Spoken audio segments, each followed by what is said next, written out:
everyone. My name is Simra Khan, and today I'm going to talk to you about the importance of ditching social standards in order to find your true self. We live in a world which constantly bombards us with messages telling us what we should wear, how we should act, and what our goals should be. These social standards are so deeply engraved into our minds that we don't even realize we're conforming to them. We live our whole life trying to please others. But in doing so, we lose sight of who we really are and what we truly want. Let me start off what I have to say with something that happened to me a couple of months ago. I was online, scrolling through social media, when I saw this quote that changed my entire perspective on being yourself.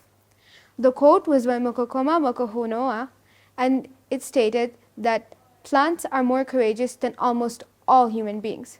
An orange tree would rather die than produce lemons, whereas instead of dying, the average person would become someone they are not. This made me realize how much people crave acceptance, just to be normal. But it also raised a very strange question in my mind. What is normal? I think people are so focused on trying to be normal when they themselves don't realize that there is no specific type of normal. It is normal to have countless types of normals, various types of people, because we are a countless amount of people on this earth, and we shouldn't have to conform to one type of normal. So, why do people change themselves? And how? Well, to figure out the answer to this question, we have to find the root of the problem. It could be our environment, our beliefs, the people around us. The possibilities are endless. For example, when we were in school, we used to get compared to our peers and students who did better than us, which led us into competition. No wonder we constantly measure ourselves against our peers. In a survey of faculty, students, and staff at the Harvard School of Public Health, nearly half of the respondents said that they would rather live in a world where the average salary was $25,000 but they would be earning $50,000, rather than living in a world where their salary was $100,000 but the average salary would be $200,000.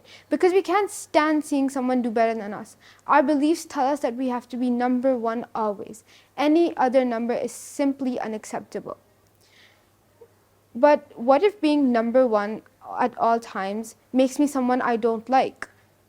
And aren't we supposed to support and encourage the people around us and not bring them down and lose ourselves in the process? I don't know about you, but to me, it's a lose-lose. But it's not only competition that plays a part in this, it's also compromise. We compromise our own opinions, personalities, and beliefs as well. Let me give an example some of you might relate to. Pineapple on pizza. Now, most people in the world don't like pineapple on their pizza, but the ones that do don't genuinely tell anyone because they would be seen as weird or crazy.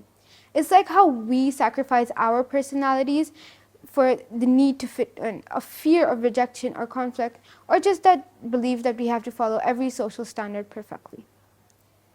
Now moving on to how people change themselves.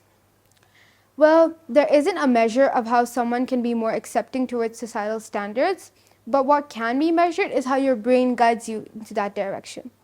It's actually quite crazy and life-questioning the amount of power your brain has over this issue.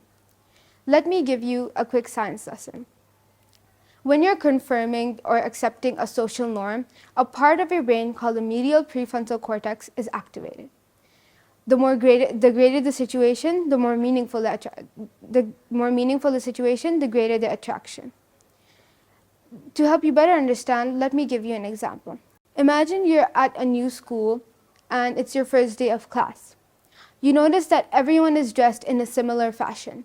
And even though you are uncomfortable with this type of fashion, you suddenly feel the need to dress like your peers because it's your first day of school and you want to be accepted. This is when your medial prefrontal cortex starts listing down all the possibilities and the pros and cons of you dressing up like this. The next day, when you show up at school with this new type of fashion, and let's say someone compliments your shoes, of course you'd be happy that you were accepted and your plan worked. This is when your hippocampus comes in. Your hippocampus then stores this information as a positive memory, and in the future, when you have to conform or to another social norm or you're in a similar situation, your hippocampus will launch this memory and you will be reminded, and you might start to think, well, I did something similar like this in school and it worked out great, so if I do it now, won't it work out great as well? And while this might increase the number of people that like you, it will also cause you to lose sight of who you really are and what you truly want. How can I just be myself and ditch the social standards? Well, it's not as easy as you think. It requires a thorough awareness of your identity, your values, and what makes you unique. Being yourself, being true to oneself is hard in a world that constantly tries to mold us into something we are not.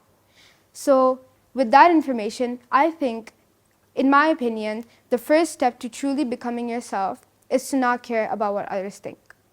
Are you really going to validate someone else's opinions before your own? So what if your shoes were so last season? I mean, I think sometimes people just forget that we're all just living on a floating rock and that your shoes might not be the biggest problem to the people around you. But when I say don't care about what others think about you, I don't mean ignore their opinions completely.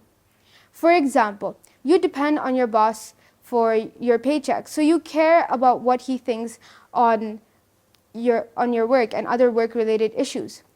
But why should you care if your boss doesn't think that you're a good cook or doesn't like your music taste? So yeah, I do believe that you shouldn't care about what others think about you. But what about what you think about yourself? The average brain has about 50,000 thoughts a day, but only 15,000 of these are positive. This means that roughly 70 to 80% of your thoughts in a day are negative.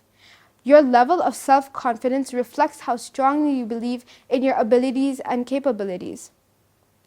It shows how much confidence you have in your opinions and that you're not willing to change it for someone else. Finally, the last step I think you should take to becoming your best version of yourself is to be open to change. You should be aware that the brain is constantly changing and adapting to your environment. How can you expect to be the same if your brain keeps on changing? Understanding and developing your thoughts is a vital part to becoming the best version of yourself, because you realize that sometimes you might have a different opinion on something that other people do, and that it's normal and it's okay. To end my speech, I would like to leave you with words of advice. While everyone's trying to be the pepperoni on their pizza, be the pineapple on yours. Thank you.